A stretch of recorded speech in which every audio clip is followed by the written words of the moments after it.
जैसे हमें ओमकार ने बताया कि टेररिस्ट का मतलब है कि जो हमारी इच्छाओं का और भावनाओं का मान सम्मान नहीं करता, उसको वही करना है जो उसको चाहिए। उसको चाहिए कि मैं पावर दिखाऊं, मेरे अंदर पावर होना चाहिए।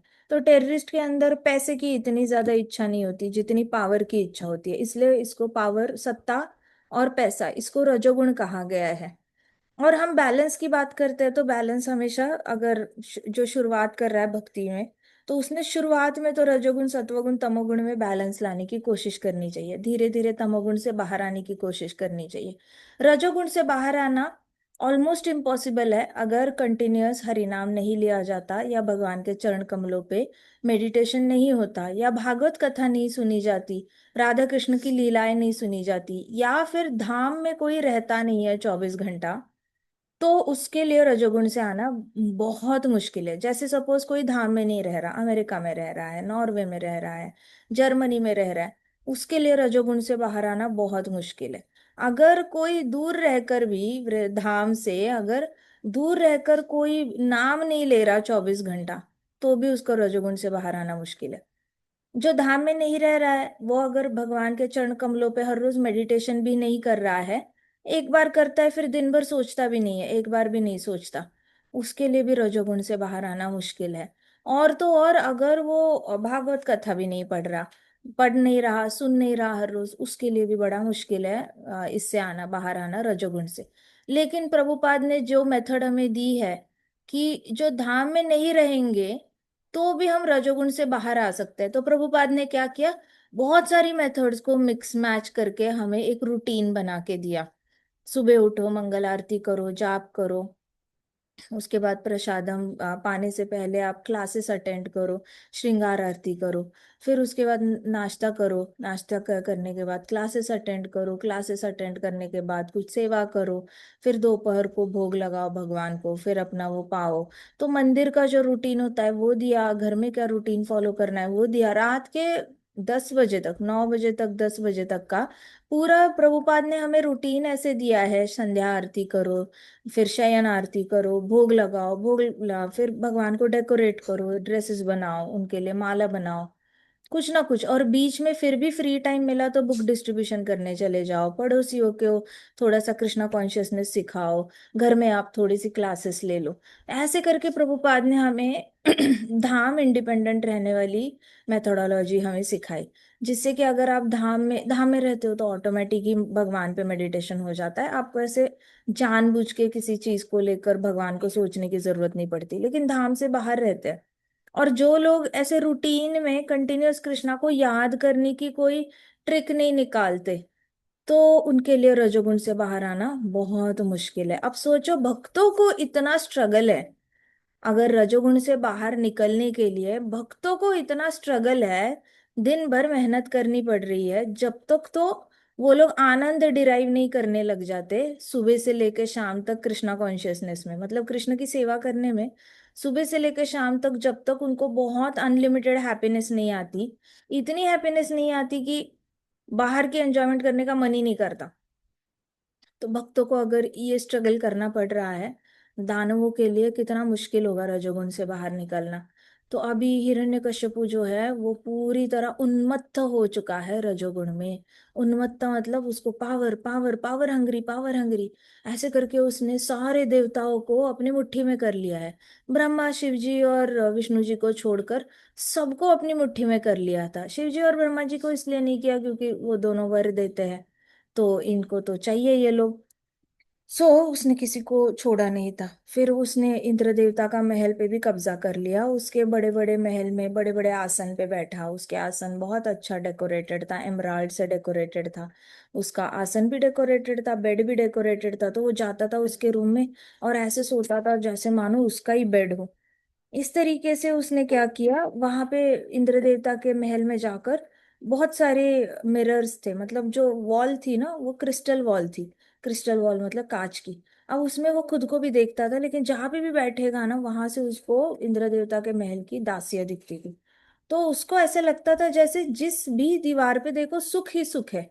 ये आंखों को तो उसको बड़ा सुख मिल रहा है, इतनी सारी दासियों का चेहरा दिख रहा है, सुंदरता ही सुंदरता दिख रही है। तो बड़ा खुश हो जाता था कि कहीं भी देखो सुंदरता ही सुंदरता दिखती है, क्रिस्टल वॉल्स में दासियों के बहुत सुंदर सुंदर चेहरे दिख रहे हैं। So he was more than happy, वो ब्यूटी एकदम एडमायर करने लग गया था। उसके बाद वो ड्रिंक करता रहता था, वहां का सोमरस पीकर ना उसकी आंखें ऐसे हमेशा हेवी हेवी रहती थी। एक दिन खिड़की के बाहर देखा डेमिगोड्स जा रहे थे, तो हिरण्यकश्यप को कोई रीजन नहीं था, बस ऐसे ही उसने अपना ना थोड़ा सा प्राउडनेस दिखाया उनको कि देखो मैंने आपका घर छीन लिया है, मैं कितना और आप कितने दयनीय हो, ऐसे करके। तो उसने क्या किया, एक डेमिगॉड को किक मारा, मतलब लात मारी, इतनी जोर से लात मारी और जोर जोर से हंसने लग गया। देवता को लात मार के जोर जोर से हंसने लग गया, उसकी आवाज पूरे महल में गूंजने लग गई।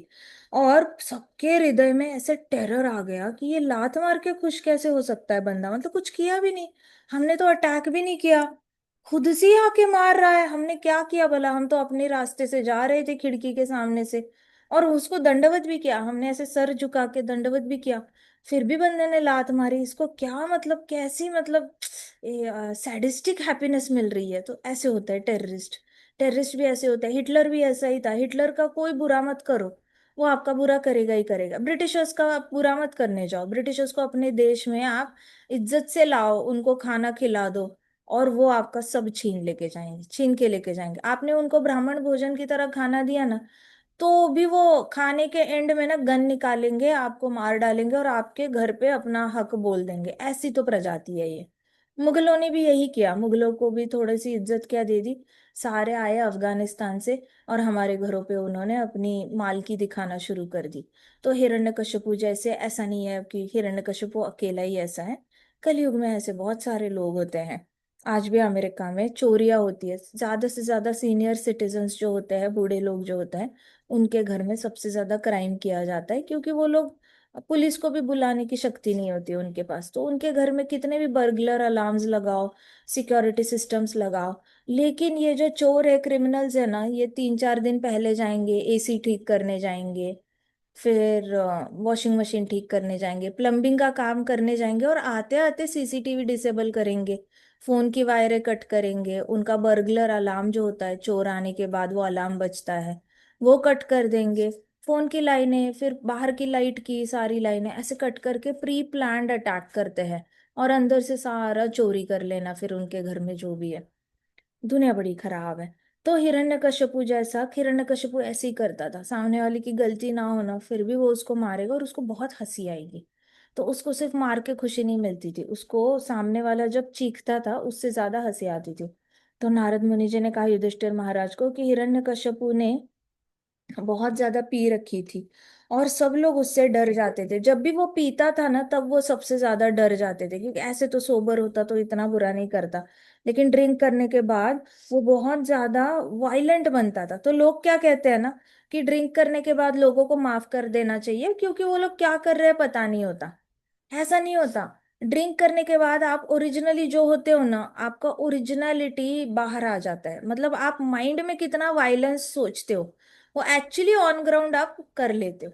आप माइंड में कितने गलत गलत चीजें सोचते हो, वो ड्रिंक करने के बाद आप ओरिजिनली करने लग जाते हो, क्योंकि जो अल्कोहल होता है वो आपके नसों में जाता है, ब्रेन के नसों में जाता है, और सोचने की क्षमता को ढीला कर देता है, स्लो कर देता है। मतलब होता क्या है कि नसों में एक बार अल्कोहल मिक्स हो गया, ब्रेन की नसों में, तो उसमें से खून का जो बहाव है उसको स्लो हो जाता है, बड़ा स्लो स्लो स्लो, तो आपकी सोच भी स्लो हो जाती है। आप इतना स्लो सोचने लग जाते हो आप, कि आपको लगता है मैं जो कर रहा हूँ उससे इमीडिएट रिजल्ट क्या आने वाला है, वो आप रिजल्ट के बारे में सोच ही नहीं पाते, क्योंकि बुद्धि स्लो हो गई है उस वक्त के लिए। जब तक तो ब्रेन की नसों में अल्कोहल रहेगा, तब तक आपकी बुद्धि बड़ी स्लो स्लो स्लो चलेगी। और एक बार वो अल्कोहल उतर गया, आपने 8 घंटे रेस्ट कर लिया, नहा लिया, बाहर आए, आपको लगा मैंने ऐसे कैसे किया, मैंने सोचा क्यों नहीं कि पुलिस आ सकती है दूसरे दिन मुझे पकड़ के जा सकती है, मेरी दुनिया में बुरा भला कह सकते हैं मेरे बारे में, उसको दूसरे दिन समझ में आता है। तो ऐसा कभी नहीं होता कि इंसान कुछ नया नया करता है, नया कुछ नहीं करता, जो उसने मन में 1000 बार सोचा होता है ना वही करता है वो। जैसे ही, क्योंकि वो ऑलरेडी नसों में उसका वो प्लान पहले से ही, अपने अंदर ही वो सोच सोच के प्लान बन चुके होते हैं, बस उसको एग्जीक्यूशन ड्रिंक करने के बाद होता है। तो हिरण्यकश्यप ओरिजिनली कितना खराब टेररिस्ट था, ये उसका ड्रिंक करने के बाद पता चलता था। तो पूरी दुनिया हिरण्यकश्यप से डरती थी, क्योंकि अभी ये स्वर्गलोक में जाएगा, मदिरा पान करेगा, सोमरस पिएगा, उसके बाद तो उसकी ओरिजिनल हैवानियत बाहर निकलेगी। और जैसे ओरिजिनल हैवानियत बाहर निकलती थी, वो देवताओं को पकड़ पकड़ के उनको तड़पा तड़पा के मारता था। ऐसा नहीं कि एक खटके में मार डालेगा, वो तड़पा तड़पा के उंगली काटो, स्किन काटो, इधर कट्स मारो, उधर कट्स मारो, ऐसे करके। उसको पता होता था देवताओं को तो बीमारी होनी नहीं है, इन्होंने बूढ़ा तो होना नहीं है। तो इनकी सुंदरता पे वो ये करता था, सुंदरता पे अटैक करता था कि देवता ने सुंदर दिखना ही नहीं चाहिए, इनको बड़ा सुंदरता का घमंड है। तो इनकी सुंदरता पे तो इतने सारे देवता, अनलिमिटेड देवता, जैसे हमारी स्पीशीज भी हम काउंट नहीं कर सकते, देवताओं को भी आप काउंट नहीं कर सकते उंगलियों पर। लोग कहने के लिए 33 कोटि कहते हैं, अगर देवताओं को आप नंबर में बांधने लग गए, फिर तो हो चुका। कृष्णा की क्रिएटिविटी पे ही आपने चैलेंज कर दिया।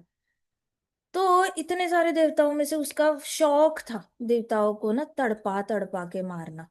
तो सब लोग कांपते थे हिरण्यकश्यप की आवाज से और उसके एबोमिनेबल एक्टिविटीज। एबोमिनेबल का मतलब क्या होता है ना, उसका आप एक्सप्लेन नहीं कर सकते, आप बता ही नहीं सकते, आप उसको शास्त्रों में वर्णन नहीं कर सकते। ऐसी एक्टिविटीज, इतने ज्यादा गहन गहन पाप होते हैं जो शास्त्रों में लिखा भी नहीं जा सकता, ना कोई वक्ता बोल सकता है। तो ऐसी एबोमिनेबल एक्टिविटीज जो है वो हिरण्यकश्यप करता था। और उसके पास पावर थी, तो उसको लगता था कोई मुझे डिफेंड तो कर नहीं पाएगा, मैं वैसे भी बड़ा पावरफुल हूँ।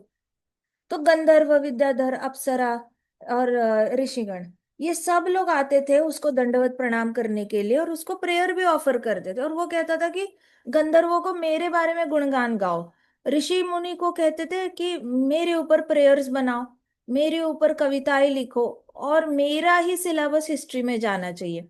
तो जैसे मुगलों ने, ब्रिटिशर्स ने आके क्या किया, हमारा सिलेबस, हिस्ट्री का सिलेबस बदल दिया ना। सब ब्रिटिश एरा के बारे में लिखा, ये आया वो आया, ऐसे हुआ वैसे हुआ। मुगलों ने भी आकर हमारे इतिहास में डेटा बदल दिया। उन्होंने पूरा लिखा कि हुमायूं इधर से आया, अकबर उधर से आया, ऐसे करके। तो इन लोगों ने क्या किया, जीरो से हमारा इतिहास डिलीट करने की कोशिश की। हमारे इतिहास में कितना ही लिखा है महाराणा प्रताप और शिवाजी महाराज को, कितना ही इंपॉर्टेंस है, कोई इंपॉर्टेंस नहीं है। क्योंकि इनका सारा सिलेबस ओवरराइट किया, किसने किया, दुश्मनों ने ओवरराइट किया हमारे। तो इन लोगों ने सोचा कि अगर इन लोगों के हीरोज का नाम स्कूल की टेक्स्ट बुक से ही निकाल देंगे, तो इनके पास कोई हीरो बचेगा नहीं जिसकी तरह ये एक्ट कर सकते हैं बच्चे। और इनके पास कोई हीरो नहीं बचेगा, तो ये लोग फिर हमें ज्यादा लंबे समय तक हम इनके ऊपर रूल कर पाएंगे, क्योंकि इनके जहन में ही दहशत डालनी है, बचपन से ही इनको बताना है कि मुगलों ने क्या किया, ब्रिटिशर्स ने क्या किया। तो ये लोग बचपन से ही डरे रहेंगे हमारे रूल के लिए। अब ये कितने भी बड़े हो जाए, तो एक हाथी का पिल्ला होता है, उसके आप पाव को चेन बांधो और उसको बड़ा होते होते चेन से ही बांध के रखो। अब एज अ पिल्ला उसने बहुत कोशिश की होती है चेन को तोड़ने की, लेकिन वो तोड़ नहीं पाता।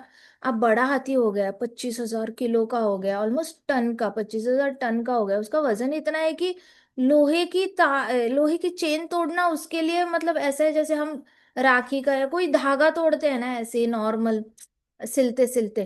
तो हाथी के लिए बहुत आसान है वो धागा तोड़ना, लेकिन वो नहीं तोड़ सकता। उसने मन में अपने आप को बता दिया है कि भैया ये बड़ा डेंजरस है, ये टूटता ही नहीं, पाव को बड़ी चोट लगती है, इसको टूटने तोड़ने जाओ तो पाव पे ना जख्म आ जाती है। तो वो हाथी बड़ा होने के बाद भी ट्राई नहीं करता, इसलिए एक लोहे की जंजीर से भी बंधा रहता है। वैसे इन लोगों ने हमारे सिलेबस में अपना हिस्ट्री डाला। तो अभी बच्चे बचपन से ही ऐसी हिस्ट्री पढ़ते आ रहे हैं जहाँ पे ये लोगों ने रूल किया है, तो इनको पता ही नहीं है कि हमारे वही राजा लोग रूल करते थे और इनसे बेहतर करते थे, इन्होंने कैसा किया। तो ये आउट ऑफ सिलेबस जाके माता पिता को अलग से पढ़ाना पड़ता है बच्चों को, हमारे वॉरियर्स की हिस्ट्री।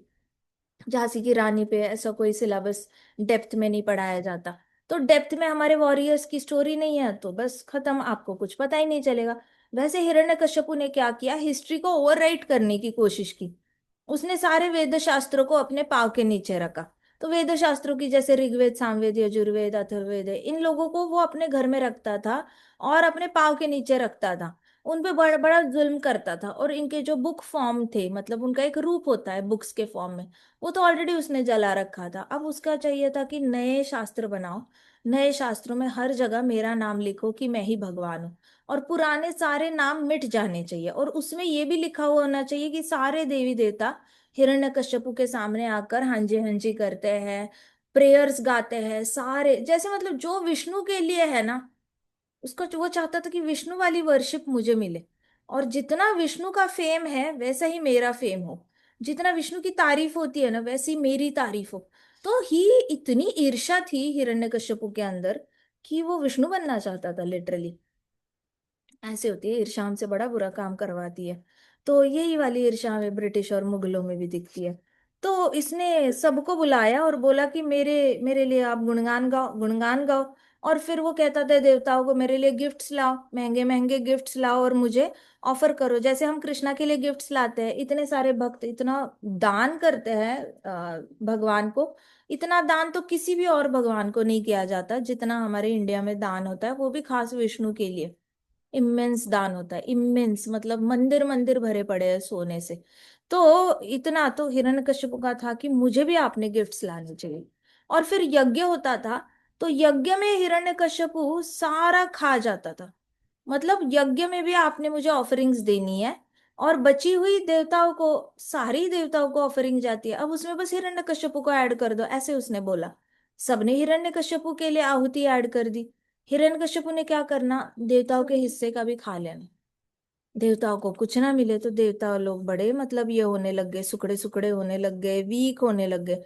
देवताओं को कुछ खाना नहीं मिल रहा था। इतना काफी नहीं था, तो उसने क्या किया कि प्लैनेट अर्थ और 7 islands delivered food grains to him. तो उसने क्या किया, पृथ्वी माता को बोला और बाकी सारे जितने भी आइलैंड्स थे उनको बोला कि आप अपने यहाँ पे जितनी भी अनाज उपजता है वो सारा अनाज आप मुझे ऑफर करोगे।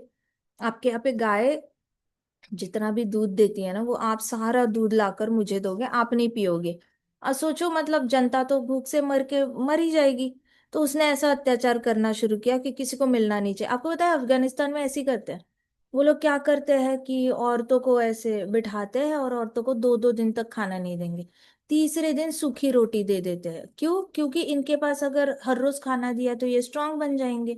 स्ट्रांग बन जाएंगे तो भागने के लिए इनके पास शक्ति हो जाएगी, फिर हम इनको कैसे बांध के रखेंगे। तो ये भागे ना, हमेशा वीक वीक रहे, और इनके अंदर हमेशा प्रोटीन्स की कमी हो, न्यूट्रिशियसनेस की कमी हो। तो 2 दिन भूखा रखो, तीसरे दिन सिर्फ आधी रोटी कड़क कड़क, वो भी एकदम जैसे पिज्जा बेस होता है ना कड़क वाला, ऐसा आधा, इतना ही खाना देना इनको। तो ये वाला जो स्ट्रैटेजी है ये हिरण्यकश्यपु से आती है। हिरण्यकश्यपु ऐसे ही करता था, किसी को खाने नहीं देता था। वो चाहता था सब उससे ज्यादा से ज्यादा वीक रहे। वीक रहेंगे तो हिरण्यकश्यपु को भगवान बोलने में आसानी होगी। अगर खुद स्ट्रांग बने तो उनको लगेगा मैं तपस्या के लिए खड़ा हो सकता हूँ। मेरे जैसी तपस्या अगर किसी ने कर ली तो मैं अपने लिए कंपटीशन खड़ा कर रहा हूँ। तो कंपटीशन किलिंग करने के लिए क्या करना पड़ेगा, इनको शारीरिक तौर से वीक करना पड़ेगा। ये वाला हिरण्यकश्यपु का प्लान था। आजकल जो हमारी फार्मा इंडस्ट्री है वो यही काम करती है। हर रोज सोचो कहाँ से आती है दवाइयाँ, इतनी तो बीमारियां नहीं है। हर रोज इतना मैन्युफैक्चरिंग, हर रोज 10 लाख दवाइयाँ, आपको मैन्युफैक्चर करने की जरूरत क्या है? इतने बीमार लोग आ कहाँ से रहे ये बताओ आप। आप अगर आप 2 महीने में या 6 महीने में एक बार आप मैन्युफैक्चर करते हो तो ठीक है। एवरी डे आपकी फैक्ट्री में इतनी दवाइयाँ, अब ये दवाइयाँ आपके पास टारगेट होता है, ये दवाइयाँ बेचनी भी है। टारगेट है तो बेचनी है, तो फिर अब लोगों को बीमार कैसे करे? तो चलो इनको आलसी बनाओ, इनके खाने को फ्रीज करने की मेथोडोलॉजी इनको सिखाओ। फ्रीज करो, फ्रिज रखो, वॉशिंग मशीन रखो, तो ये लोग हिलना बंद कर देंगे। हिलना बंद करेंगे तो बैठे बैठे इनकी बीमारियां बढ़ेंगी। फिर इनके खाने में इनको खाना पकाने का आलस डाल दो इनके अंदर। खाना नहीं पकाएंगे, फ्रिज में फ्रोजन फ्रोजन रखेंगे, तो बस गर्म करके खाएंगे, तो इनके अंदर ज्यादा से ज्यादा बीमारियां। फिर इनको पैकेट में दे दो कई सारे प्रिजर्वेटिव्स डालकर। फिर इन लोगों ने बस इसको गर्म करना है, खाना है, मैगी जैसे खाना। पैकेट में डालो, फिर बस पानी में डालो, 2 मिनट में तैयार। तो ऐसी सारी चीजें इनको इनको ऐसे खिलाओ जिससे कि ये लोग बीमार पड़ेंगे। बीमार पड़ेंगे तो हमारी फैक्ट्री से 10-10 लाख, इतने ज्यादा महीने का इनका जो ये होता है प्रोडक्शन होता है, महीने का प्रोडक्शन ही 2-3 करोड़ टैबलेट्स का होता है। तो इतने सारे महीने का, हर महीने इतने करोड़ टैबलेट जा रहे हैं। तो बस इनका बिजनेस चल गया फार्मा का। तो ये वाला जो काम है ये हिरण्यकश्यपु करता था। हिरण्यकश्यपु ने सबको बीमार करना, कैसे वैसे इनको वीक रखना, पृथ्वी माता को बोलना सारा अच्छा अनाज मेरे पास लो, दूध मेरे को दे दो, जो बचेगा वो बाकी लोग खा लेंगे, बचा तो ठीक है, नहीं बचा तो भूखे मरने दो इनको। सो ये असुरी बुद्धि होती है, जहाँ पे मुझे पावर चाहिए और मुझे पावरफुल होने के लिए बहुत जरूरत है कि दूसरा दुखी रहे, दूसरा कमजोर रहे, नहीं तो मैं अपनी पावर खो दूंगा, मेरे लिए कंपटीशन खड़ी हो सकती है। फिर नारद मुनि जी ने कहा, कई सारे ओशंस थे, बहुत सारे ओशंस थे, नदियां थी, ट्रिब्यूटरीज थी, ये सब आकर हिरण्यकश्यपु को डायमंड्स देते थे, अपने अंदर जो महंगे महंगे पत्थर है वो दे देते थे, मोती दे देते थे उसको, जिससे कि हिरण्यकश्यपु को प्रसन्नता हो। तो हिरण्यकश्यपु अपने आप को बहुत पावरफुल समझने लग गया था। हाँ, उसने क्या किया, वायु को अपने रूम में लॉक किया और वायु का काम खुद ही करने लग गया, हवा छोड़ने लग गया। अब आप वायु को तो कृष्णा बताते हैं ना, इधर हवा करो, उधर हवा करो, अब यहाँ पे हवा छोड़ो। अगर रैंडमली सोचो, आपके यहाँ पे आप खेती का कुछ काम कर रहे हो और अचानक से विंड आ जाए और आपका खेती का सब कुछ उड़ के चला जाए, नुकसान नहीं होगा? होगा या नहीं होगा? है ना? आप खान ऐसे काट रहे हो और उसमें से गेहूं निकल रहा है, चावल निकल रहा है, और अचानक से आंधी तूफान आ जाता है, बस खत्म, गेम खत्म। अचानक से ढेर सारी बारिश, बादल गिर गया, मानो बादल ही फट गया, गेम खत्म, किसान का कुछ खाना नहीं बनेगा, हमें कुछ खाना नहीं मिलेगा। तो कृष्णा रूल करते हैं, कृष्णा कंट्रोल करते हैं कहाँ पे क्या आना चाहिए। कभी कभी गलत टाइम पे, अभी जैसे इस बार बहुत बारिश हुई है तो फार्मिंग इंडस्ट्री को बहुत नुकसान हुआ है। लेकिन आप देखो, हमेशा ही ऐसी बात तो नहीं होती, खाना तो मिलता रहता है, पिछले साल तो अच्छे से अनाज निकला था। सो हमें ये पता होना चाहिए कि Krishna takes care. But Hiranyakashyap के पास सत सत विवेक बुद्धि नहीं है, तो उसने वायु का काम करना शुरू किया, रैंडमली कहीं पे भी आंधी तूफान लाना। इंद्र का काम किया, रैंडमली कहीं पे भी बारिश करा दो, सोचना नहीं कि भाई वहां पे खेती को कितनी जरूरत है, कितनी नहीं, कहाँ पे करनी चाहिए बारिश, कहाँ पे नहीं करनी चाहिए, कुछ नहीं सोचना। जहां मर्जी आए वहां बारिश करना, जहां मर्जी आए हवा छोड़ देना, आंधी तूफान लाना। और फिर अग्नि, उसने अग्नि देवता का काम करना, अग्नि देवता को अरेस्ट किया, अग्नि देवता का काम करने लग गया उसने। कहीं पे भी मन करे उस फूकता था और आग लगा देता था, फॉरेस्ट में घरों पे उसने आग लगाई, देवताओं का घर जिंदा, देवता अपनी फैमिलीज के साथ अंदर रह रहे हैं, घर को जला देना। फिर वो देवताओं में से फैमिलीज मरती थी, सब कुछ वो जलाने लग गया था, उसको कोई मतलब ये नहीं था। कश्मीर में जैसे हुआ था ना, अंधाधुंध जलाए थे घर पंडितों के, कुछ फर्क नहीं पड़ता अंदर कितने लोग हैं क्या है, कभी कभी तो बाहर से कुंडी लगा के घर जला दिए थे इन लोगों ने। तो सोचो कैसा आतंकवाद। वैसा आतंकवाद हिरण्यकश्यपु ने देवताओं के ऊपर किया था। वो बस जाता था घर के सामने, फूक मारेगा और आग निकालेगा और देवता की फैमिली पूरी जल के राख हो जाएगी। ऐसे काम करता था, बड़ा गंदा था। उसके बाद नारद मुनि जी ने कहा, but my dear king, Hiranyakashipu ने ऑल्दो हिरण्यकश्यपु ने सारी दिशाओं को कंट्रोल कर रहा था, अपने इंद्रियों को पूरी तरह पावर से फुलफिल करता था, फिर भी अंदर से वो हमेशा अनहैप्पी रहता था, डिससेटिस्फाइड रहता था। अंदर से उसको खुशी नहीं मिलती थी, वो बहुत पावर एग्जीक्यूट करता था, जबरदस्ती रिस्पेक्ट मांग के लेता था, जबरदस्ती प्रेम भी मांग के लेता था, मेरे ऊपर प्रेम भरी अच्छी कविताएं लिखो, ग्लोरीफाई करो, ऋषि मुनियों को कहता था। बट उसको अंदर से हमेशा लैकनेस फील होती थी, डिससेटिस्फैक्शन फील होता था। नारद मुनि जी ने कहा, पता है क्यों? क्योंकि वो अपने इंद्रियों को कंट्रोल करने में नाकाम रहा था, उसकी इंद्रिय कंट्रोल में नहीं थी, ना उसका मुंह कंट्रोल में था, आग फेंक रहा है, लिकर पी रहा है, क्या ही उसको खुशी मिलेगी जिंदगी में। तो देखो, this is the secret. Fulfilment का सीक्रेट क्या होता है? Controlling your senses. क्या होता है फुलफिलमेंट का सीक्रेट? फुलफिलमेंट आपको पता नहीं होगा शायद, ये फीलिंग कभी सोचा ही नहीं होगा आपने, बच्चों ने। लेकिन फुलफिलमेंट वो होती है जो आपको दिन के एंड में आपको लगता है कि हाँ, मैंने जो करना है जिंदगी में वो मैं कर रहा हूँ, और मुझे किसी भी चीज की कोई ग्रज नहीं है, रिग्रेट नहीं है, मतलब मुझे ऐसे कोई भी ऐसे लगता नहीं कि मैंने ये क्यों किया, ये मैंने क्यों नहीं किया, या फिर मुझे जो करना है वो मैं नहीं कर रहा हूँ। ना मुझे भविष्य को लेकर कोई बुरा लगता है, ना मुझे भूतकाल को लेकर किसी चीज को बुरा लगता है। मैं आज के दिन में मैं पूरी तरह फुलफिलमेंट फील करता हूँ। तो वो वाली जो फुलफिलमेंट वाली फीलिंग होती है ना दिन के एंड में, वो वाली हिरण्यकश्यपु को कभी नहीं मिली। सब कुछ कर रहा था लेकिन उसको खुशी नहीं मिल रही थी, पावर यूज कर रहा था but he was not happy. अंदर से वो डिससेटिस्फाइड रहता था। And for him fulfilment was a far of dream, मतलब सपना ही है उसके लिए कि एक अच्छा वाला फीलिंग क्या होता है जिसमें आपको किसी भी चीज को लेकर बुरा नहीं लगता, कुछ मिसिंग है ऐसा नहीं लगता। फुलफिलमेंट मतलब क्या, आपको लगता नहीं कि लाइफ में कुछ मिस हो रहा है, आपको ऐसा लगता है सब सब है, सब मस्त है, सब अच्छा है।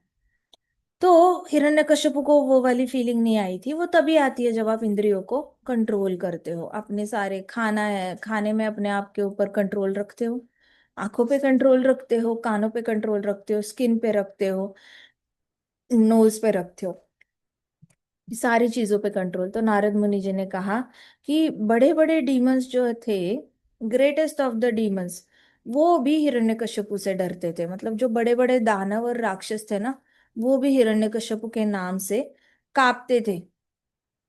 और बड़े बड़े दानवों राक्षसों का काम क्या होता था, कर्म कर्म योग के जितने रूल्स होते हैं ना उसको ब्रेक करना। तो इस तरीके से हिरण्यकश्यपु को शास्त्रों के रूल्स को ब्रेक करना बड़ा अच्छा लगता था। उसको लगता था शास्त्र लिखे किसने हैं, ये वाले ये ऋषि है जो मेरे पाँव के नीचे है, इन्होंने तो लिखे हुए हैं, कोई बात नहीं मैं अपने नए लिख लूंगा, उसमें क्या है, कितना ही टाइम लगता है ये शास्त्रों को। इनकी मैं अभी डेथ करा दूंगा, ऋग्वेद सामवेद यजुर्वेद, इनका मैं अभी गला काट दूंगा, तो मेरे नए मैं वेद निकाल लूंगा। मेरे जो यहाँ पे है शंडे और अमर का, तो शंडे नाम का एक वेद बन जाएगा, अमर का नाम का एक वेद बन जाएगा। ऐसे करके मैं अपनी एक टीम बना लूंगा, उसमें से चार निकालूंगा ज्ञान योगी जो नया शास्त्र लिखेंगे और जो मैं बोल रहा हूँ उसके हिसाब से लिखेंगे। हिरण्यकश्यप को पता नहीं था कि शास्त्र वो खुद लिखता तो भी जो शास्त्रों में लिखा है वही होता, उसके शास्त्र को कोई फॉलो नहीं करता। वो बस एक नाम के लिए थियोरी बन के रह जाती, जैसे फिलोसोफर्स ने भगवत गीता लिखी है, नाम के लिए लाइब्रेरी में धूल खा रही है उनकी भगवत गीता, फॉलो तो कोई करता है नहीं। फॉलो किसकी होती है, प्रभुपाद की फॉलो होती है। तो जिसमें पोटेंसी है वही फॉलो होगा, जो ओरिजिनल है वही फॉलो होगा, जो ओरिजिनल नहीं है वो उसको क्या क्या ही फॉलो करेंगे लोग। तो नारद मुनि जी ने कहा कि हिरण्यकश्यपु को श्राप मिला था सनत कुमारों से, इसलिए वो ये सारे काम करता था। The rulers of various planets were distressed. अभी जितने भी अलग अलग प्लैनेट के जो डीटीज थे ना, रूलर होते हैं, हर प्लैनेट का एक मालिक होता है। तो वैसे तो कृष्णा ही मालिक है सारे प्लैनेट्स के, लेकिन कृष्णा ने अपॉइंट किए हुए हैं। तो ये देवता जो है, हर प्लैनेट का एक देवता होता है। तो वो हमेशा टेंशन में रहते थे क्योंकि उनके पास घर नहीं था ना रहने के लिए। घर नहीं था तो उनको ऐसा लगता था जैसे हम शेल्टरलेस है, मतलब हमारे पास कुछ है ही नहीं, हम कहाँ रहेंगे। अगर हम जंगल में रहते हैं पकड़े गए तो क्या होगा, हवा में रहे, हिरण्यकशिपु एरोप्लेन में बैठ के आया पकड़े गए तो क्या होगा, पानी में भी नहीं रह सकते, कहाँ रहे कहाँ रहे, ऐसे करके इतनी मतलब ना घर का ना घाट का ऐसे हो गया था उनका।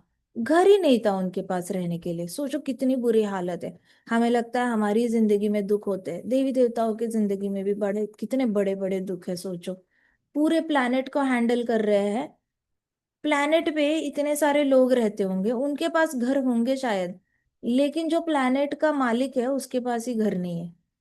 तो कितना टेरर होगा हिरण्यकश्यप का। ये तो ऐसे हुआ जैसे मानो सारे इंडिया में सारे चीफ मिनिस्टर्स के हाथों से उनका घर निकाल दिया, चीफ मिनिस्टर्स रोड पे आ गए हैं और बाकी हम सारी जनता के पास हमारे पास घर है, लेकिन चीफ मिनिस्टर्स घर घर करके हर जगह बस ढूंढ रहे हैं कि कहाँ रहे कहाँ रहे, और उनको डर लग रहा है कि कोई आके उनको मारेगा। तो सोचो राज्य का क्या हालत होगी, क्या सिस्टम मेंटेन होगा, कुछ नहीं होगा। ये वाली हालत देवताओं की हो गई थी। इसलिए मैं कहती हूँ कभी गलती से भी मत प्रे करना कि भगवान मुझे स्वर्ग लोक जाना है, भगवान मुझे कोई देवता दे दो। और डेमिगॉड्स की पूजा तो बिल्कुल मत करना। डेमिगॉड्स की पूजा करते करते डेमिगॉड से प्यार हो गया तो एक दिन खुद ही डेमिगॉड बन के बैठ जाओगे। खुद डेमिगॉड बने ना तो लाइफ और टफ हो जाएगी। एक तो सुबह से लेकर शाम तक ऑफिस का काम करो, किसने क्या मांगा, उसने ये मांगा, उसको ये दे दो, उसको वो दे दो, दिन भर इच्छा पूरी करते रहो करते रहो। और दिन के एंड में होता क्या है, हिरण्यकश्यपु आता है और घर छीन लेता है। कर लो बात, उसके बाद हिरण्यकश्यपु हमारे हिस्से का खाना भी खा लेगा। ना हमें खाना मिलेगा ना घर मिलेगा। इसलिए प्रभुपाद कहते थे डेमिगॉड वर्शिप नहीं करनी चाहिए। काफी सारे लोग मिसअंडरस्टैंड करते हैं कि ये इस्कॉन वाले हमेशा कहते हैं सिर्फ कृष्ण का करो, कृष्ण का करो। हम तो अपने अपने देवताओं का करते हैं, लेकिन इनसे देखा नहीं जाता, ये लोग अपनी मर्जी का बोलते रहते हैं। बट जो बोलते हैं उसके पीछे आपकी प्रोटेक्शन है ना। हम हमें क्या मिल रहा है उससे? हमें क्या मिल रहा है? आपको रोक कर आपको करो जिसकी पूजा करनी है। लेकिन आपकी प्रोटेक्शन कर रहे हैं ना, कहीं ना कहीं ये ज्ञान देकर प्रभुपाद आपकी प्रोटेक्शन कर रहे हैं। आप किसी देवता की पूजा करोगे, कल को आपको अपॉर्चुनिटी मिलेगी, शुद्ध भक्त बन जाओगे उस देवता के। और फिर आपको वो पोजीशन दी जाएगी कि चलो अब तुम्हारा मालिक वैकुंठ जाना चाहता है, तो तुम उसकी जगह पे बैठ जाओ। तो हम बोलेंगे हाँ ठीक है, मालिक को वैकुंठ जाना है तो जाने दो, हम उसकी जगह ले लेते हैं, कोई बात नहीं। ऐसे करके चित्रगुप्त ने बोला, यमराज जी ने बोला, बन जाओ तुम देवता, थोड़ी देर नौकरी कर लेना, इतना ये काम रहेगा। तुम्हें बहुत सुंदरता देंगे, थोड़ी पावर देंगे, सबकी इच्छाएं पूरी करने का काम देंगे। तुम्हें खाना मिलता रहेगा, कोई घर में किचन मेंटेन करने की जरूरत नहीं है। तुम्हारे पास काफी सारा डोमेस्टिक सपोर्ट रहेगा, फैसिलिटी देंगे, बड़ा बड़ा घर देंगे, ब्रह्मा जी को एक्सेस देंगे। ब्रह्मा जी के कमल में कभी कभी गेस्ट रूम बुक करके चले जाना रहने के लिए। और ऐसे करके हम दे देंगे। तो हम वो देवता का डिवोटी बड़ा खुश हो जाएगा, कहेगा हाँ हाँ चलो ठीक है, आप बोल रहे हो तो कर लेता हूँ, ये पोजीशन ले लेता हूँ। उसको क्या पता 1 लाख साल रूल करने के बाद सडनली वो होमलेस होने वाला है। उसको क्या पता वो सुकड़ा होने वाला है, उसको खाना नहीं मिलने वाला, टेरर टेरर होने वाला है, उसने बनाई हुई फैमिली जल जाएगी घर में। कुछ नहीं पता उसको आने वाले दुखों के बारे में। तो बड़ा पावर की इच्छा से देवता बनते हैं। सत्ता चाहिए ना, सत्ता अच्छी लगती है, इज्जत मिलती है, सत्ता होने से इज्जत मिलती है। सबको सत्ता चाहिए होती है, सबको कोई ना कोई देवता बनना होता है, इज्जत चाहिए। सो ये लोग बन जाएंगे, लेकिन इसलिए डेमिगॉड वर्शिप में फंसना नहीं चाहिए। आसक्ति मत रखो। क्यों, कब देवता से आसक्ति हो जाए पता नहीं होता ना। कुछ लोग कहते हैं कि हमने उस देवता की पूजा की तब जाके हमारे घर में लक्ष्मी आई, हमने उस देवता का किया तब जाके शादी हुई, हमने उस देवता का किया तब जाके ये मिला, बेटा हुआ, बेटी हुई, बहू आई, बहुरानी आई, बहुरानी को बच्चा हुआ। बड़ा रिस्की काम है। आप एक बार ऋणी हो गए ना देवता के, आपके अंदर भी आ जाता है कि मैं कैसे वैसे लॉयल्टी दिखाऊं देवता के लिए। फिर आप लॉयल्टी दिखाते दिखाते ना आसक्ति हो जाते हो। आसक्ति हो जाती है, फिर फंस गए। अब आपको कभी ना कभी देवता बनने की अपॉर्चुनिटी आ जाएगी। ये तो ऐसे हुआ फर्स्ट रैंक आने के बाद भी आप उसी यूनिवर्सिटी में पढ़े हो। फर्स्ट रैंक आने के बाद भी आपकी यूनिवर्सिटी चेंज नहीं होती, अच्छी अपॉर्चुनिटी नहीं मिलती, आप उसी यूनिवर्सिटी में फर्स्ट रैंक लेकर वहीं पे प्रोफेसर बन रहे हो, वहीं पे प्रिंसिपल बन रहे हो, वहीं पे चेयरमैन बन रहे हो, वहीं पे बोर्ड ऑफ डायरेक्टर बन रहे हो। भले आपको पावर मिल रही है, लेकिन आप हो तो वही हो ना। वैसे हमारे पास भले पावर आ रही है तो हम मटेरियल वर्ल्ड में ही ना, इसी यूनिवर्स में है। प्रमोशन कहाँ हो रही है? कोई प्रमोशन नहीं हो रही है। इसलिए देवताओं से आसक्त नहीं होना कभी, इज्जत करो, आसक्त मत होना कभी, ठीक है। प्रभुपाद तो कहते थे डेमिगॉड्स का प्रसादम भी नहीं खाना चाहिए। लेकिन हम इतना ज्यादा स्ट्रिक्ट गृहस्थ आश्रम में फॉलो नहीं करते, नहीं तो झगड़े ही हो जाएंगे सबके साथ हमारे। हम इतना गृहस्थ आश्रम में नहीं कर सकते, बट अगर आप ब्रह्मचारी हो तो कर सकते हो फॉलो। संन्यास में हो तो भी कर सकते हो फॉलो, लेकिन गृहस्थ आश्रम में थोड़ा सा रिस्की हो जाता है। ठीक है, ये सारा फॉलो करना। अभी यहाँ पे हिरण्यकश्यपु, नारद मुनि जी ने कहा कि हिरण्यकश्यपु से इतना डरते थे कि ये प्लैनेट के जो मालिक थे देवता, वो लोग हमेशा टेंशन में रहते थे कि उनके पास कोई घर नहीं था रहने के लिए। और घर नहीं था तो फाइनली वो कृष्ण के पास गए, है ना। कृष्ण के पास गए। जब आपके पास घर नहीं होगा आप किसके पास जाओगे? कृष्णा के पास ही जाओगे, कृष्णा को ही बोलोगे कृष्णा घर दे दो, हमारे पास घर नहीं है ना, बताओ मुझे। तो ये कृष्णा के पास गए। ये सोते नहीं थे, रोते मतलब रोते रहते थे देवता।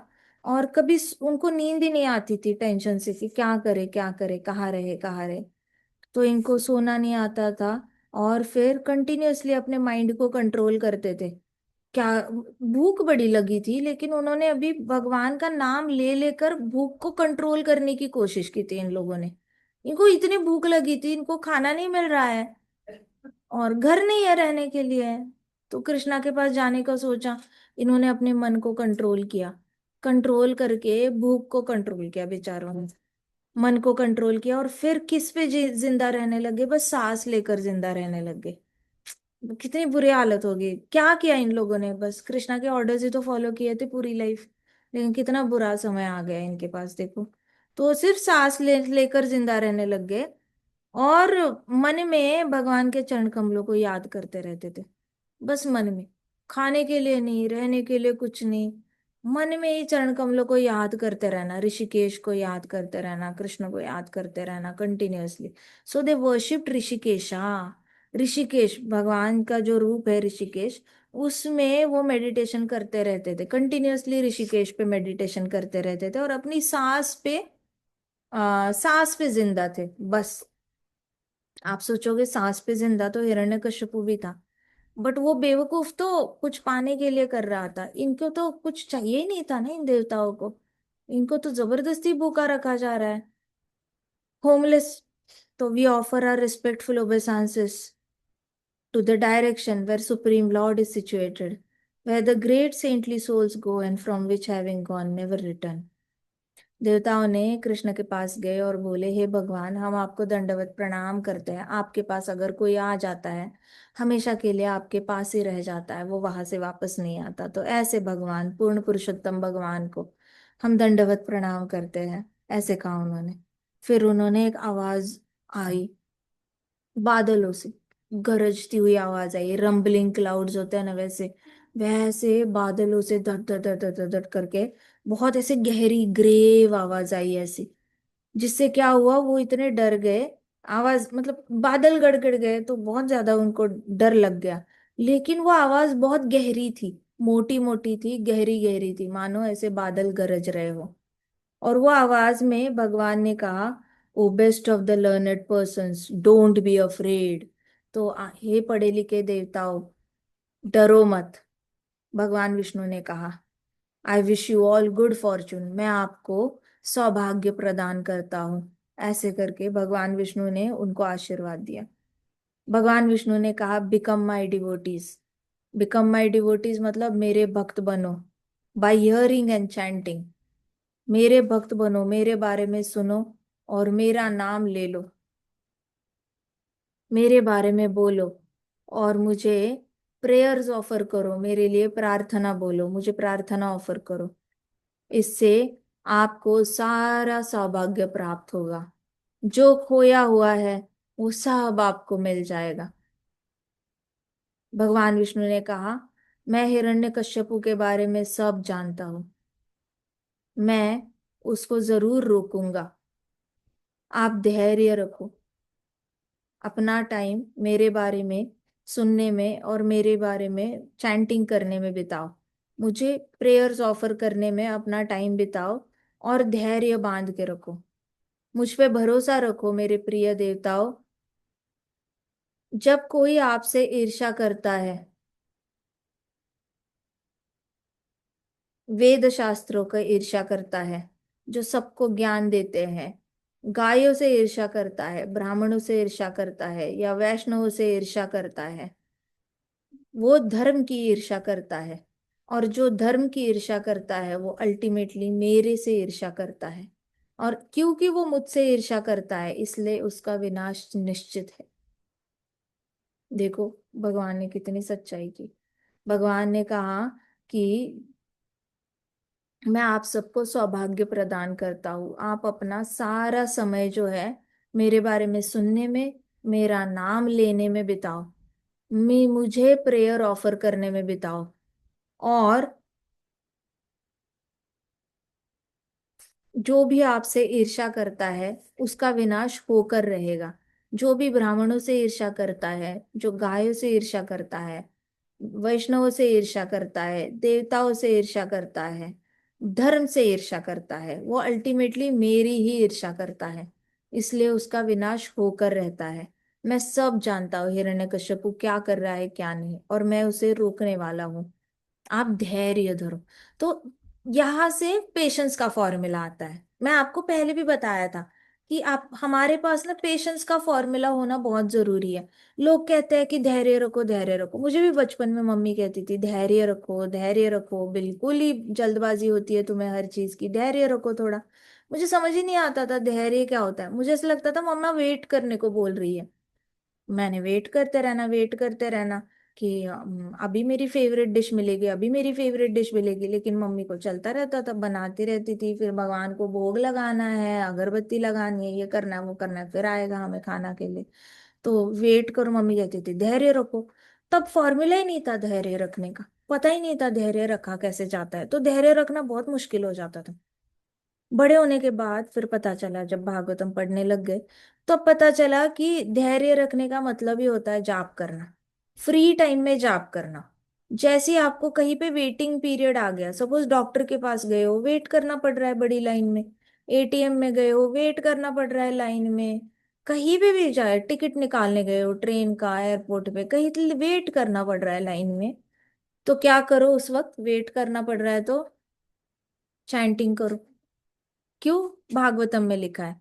धैर्य का मतलब भगवान विष्णु ने आकाशवाणी की है, आकाश से आवाज आ रही है और भगवान विष्णु हमें बता रहे हैं कि पेशेंस का फॉर्मूला है मेरे बारे में सुनना, मेरे बारे में बोलना और मेरा नाम लेना। क्या क्या है पेशेंस का फॉर्मूला? मेरे बारे में सुनो, मेरा नाम लो और मेरे बारे में बोलो। मुझे प्रेयर ऑफर करो, तुम्हारे मन में जो इच्छा है मुझसे बात करो, मुझे प्रेयर ऑफर करो, मेरे बारे में अच्छा अच्छा बोलो, और जो तुम्हारे मन में इच्छा है वो मुझे व्यक्त करो, मुझसे बात करो। प्रेयर ऑफर करना, प्रेयर में होता क्या है अल्टीमेटली, आप शुरुआत में भगवान की बहुत गुणगान करते हो और फिर आपको जो चाहिए वो आप मांग लेते हो। तो वैसे आप मुझे प्रेयर ऑफर करो, भगवान कह रहे हैं, इस तरीके से अपना धैर्य को बिल्ड करो। तो जब भी, अभी तो आप सब लोग छोटे हो, लेकिन जहाँ पे भी आपको पेपर सबमिशन के लिए वेट करना पड़ता है, कभी रिपोर्ट कार्ड कलेक्ट करने के लिए वेट करना पड़ेगा, कभी रजिस्ट्रेशन फॉर्म लेने के लिए वेट करना पड़ेगा क्यू में, बस कभी कभी पकड़ने के लिए खड़े हो जाओगे, वहां पे वेट करना पड़ेगा, आपको कैब आ रही है पिकअप करने, वहां पे वेट करना पड़ेगा। वेट करने का मतलब धैर्य रखना। ट्रैफिक में आप फंस जाते हो तब भी आपको धैर्य रखना होता है। तो धैर्य रखने का मतलब ही है कुछ ना कुछ कृष्णा के रिलेटेड करते रहना, सुनना, बोलना, प्रेयर ऑफर करना।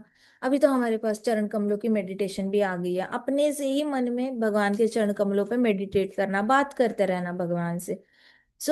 इस तरीके से भगवान विष्णु ने फॉर्मूला बताया। फिर उन्होंने कहा, when Hiranyakashipu harasses my great devotee Prahlad, who is his own son and who is peaceful and has no enemy, I shall kill Hiranyakashipu. तो भगवान विष्णु ने आकाशवाणी की, देवताओं को बताया कि जब हिरण्यकश्यपु मेरे परम भक्त प्रहलाद को तकलीफ देगा, उसको अपना बेटा होकर भी उसको तकलीफ देगा, जो बेटा शांतिपूर्ण है, शांति से संपूर्ण पूर्ण है और किसी को तंग नहीं करता, जिसका कोई दुश्मन नहीं है, ऐसे उसके बेटे को जब वो तंग करेगा, तब हिरण्यकश्यपु मारा जाएगा। उसके पास ब्रह्मा जी का वरदान होते हुए भी वो मारा जाएगा। क्यों मारा जाएगा? क्योंकि वो एक ऐसे भक्त की डेथ कराएगा जो हमेशा शांत रहता है और जिसका कोई दुश्मन नहीं है। तो सोचो कितना इंपॉर्टेंट है भक्त को ये रहना, बिल्कुल भी विदाउट एनिमीज रहना। इसलिए मैं कहती हूँ भगवत गीता में जो लिखा है ना, a devotee is friend to all, चुपचाप भगवत गीता को फॉलो करो। अपने अपनी साइड से किसी से दुश्मनी मत रखो, दूसरों को रखने दो, उनके अंदर ईर्ष्या होगी तो वो हिरण्यकश्यपु जैसे है, वो तो अपना नेचर को, वो लोग अपना नेचर फॉलो करेंगे, वो उनका धर्म है। आज ही मुझे किसी ने कथा बताई कि एक ऋषि थे, उनको स्कॉर्पियो ने काटा, उनको स्कॉर्पियन ने काटा, मतलब जो बिच्छू होता है ना, बिच्छू ने काटा। तो उन्होंने उसको साइड कर दिया, फिर अपना अपना अर्घ्य देने लग गए। वापस बिच्छू आया, पाव को काटा, उन्होंने उसको ऐसे साइड करके रख दिया।